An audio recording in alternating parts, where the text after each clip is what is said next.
সংসদে সবার নাম আলাদা করে এখন বলতে পারবো না। আমাদের সাথীরা বন্ধুরা, আসসালামু আলাইকুম। আমি ঢাকা কলেজে পড়তাম 66-68 থেকে। তখন জালালউদ্দিন স্যার প্রিন্সিপাল ছিলেন, যারা শিক্ষক ছিলেন, ম্যাডাম ছিলেন, তাদের কথা আমার মনে আছে। এখন পর্যন্ত ওই শিক্ষকদের ওই কলেজের স্মৃতি মনে হলে ভালো লাগে। মানুষের এই অভ্যাস সবসময় আছে, সবসময় সে তার স্মৃতির কাছে যেতে চায়।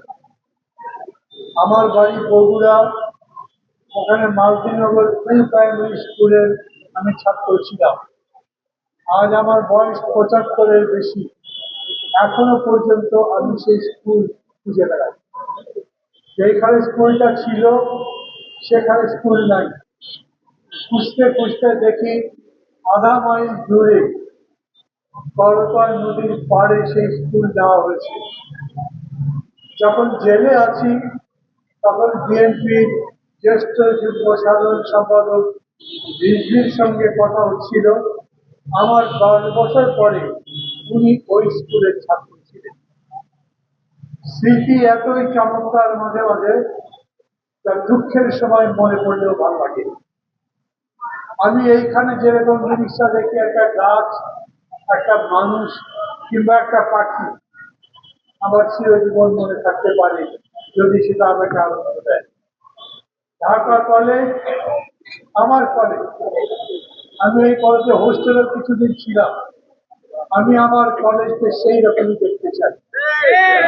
সারা দুনিয়াতে এইরকম আসে, শুধু কলেজ বলে না, বড় বড় বিশ্ববিদ্যালয়, অক্সফোর্ড, কেমব্রিজ, হার্ভার্ড, যারা সারা দুনিয়াতে খ্যাত, যদি ওই ইউনিভার্সিটিগুলো ভেঙে দেন, ওইখানে আরো বড় বিল্ডিং বানিয়ে অন্য কিছু করেন, তাহলে স্মৃতি শেষ হয়ে যাবে।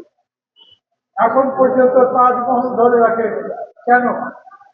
কারণ ওটা একটা ইতিহাসের সাক্ষী। এক সময় ঢাকা কলেজ ইতিহাসের সাক্ষী হবে, এখনো ঢাকা কলেজ ইতিহাসের সাক্ষী। এখনো পর্যন্ত এই সমস্ত কলেজগুলোকে একটা বিশ্ববিদ্যালয়ের মধ্যে নিয়ে যাওয়ার চেষ্টা করা হচ্ছে। তারপর পুরো কলেজগুলোর চেহারা যদি বদলে দেওয়া হয়, তাহলে ইতিহাস থেকে বিরাট একটা জায়গা মুছে যাবে। বর্তমানে যারা ক্ষমতায় আছেন তাদের কাছে আমি অনুরোধ করব, প্রফেসর মোহাম্মদ ইউনূস চট্টগ্রাম বিশ্ববিদ্যালয়ের অর্থনীতি বিভাগের শিক্ষক ছিলেন। আমি সেই বিশ্ববিদ্যালয়ের ছাত্র, অর্থনীতির ছাত্র। আমি প্রফেসর ইংলিশের ছাত্র ছিলাম। একথা ভাবতে ভালো লাগে।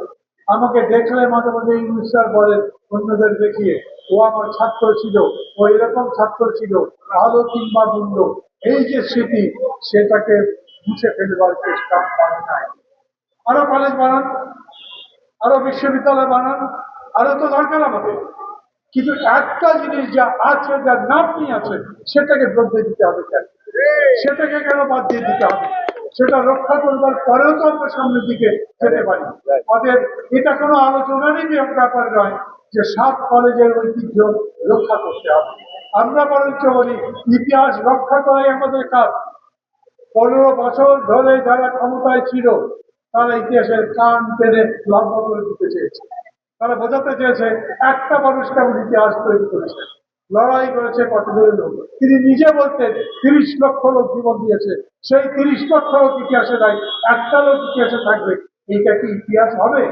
সেরকম করে শিক্ষারও যদি ইতিহাস রচনা করতে চান, তাহলে যেরকম করে অন্যায় ভাবে থার্ড ক্লাস পাওয়া লোককে বিশ্ববিদ্যালয়ে চাকরি দিয়েছেন, যেরকম করে বিভিন্ন জায়গাতে জোর করে পাশের হার বাড়িয়ে দেওয়ার চেষ্টা করবেন, ওইটার নাম শিক্ষা নয়, ওটার নাম কুশিক্ষা। আমি এখানে এসে দেখলাম এই একটা কাগজের মধ্যে সবগুলো যুক্তি দেওয়া আছে। কি কি তারা বলতে চান, যারা এই আন্দোলনের উদ্যোক্তা, তারা বলেছেন কি করলে ঐতিহ্য রক্ষা পায় এবং শিক্ষার বিস্তার হয়। আমি কথা লম্বা করবো না, অনেকক্ষণ ধরে আপনারা আছেন। আমার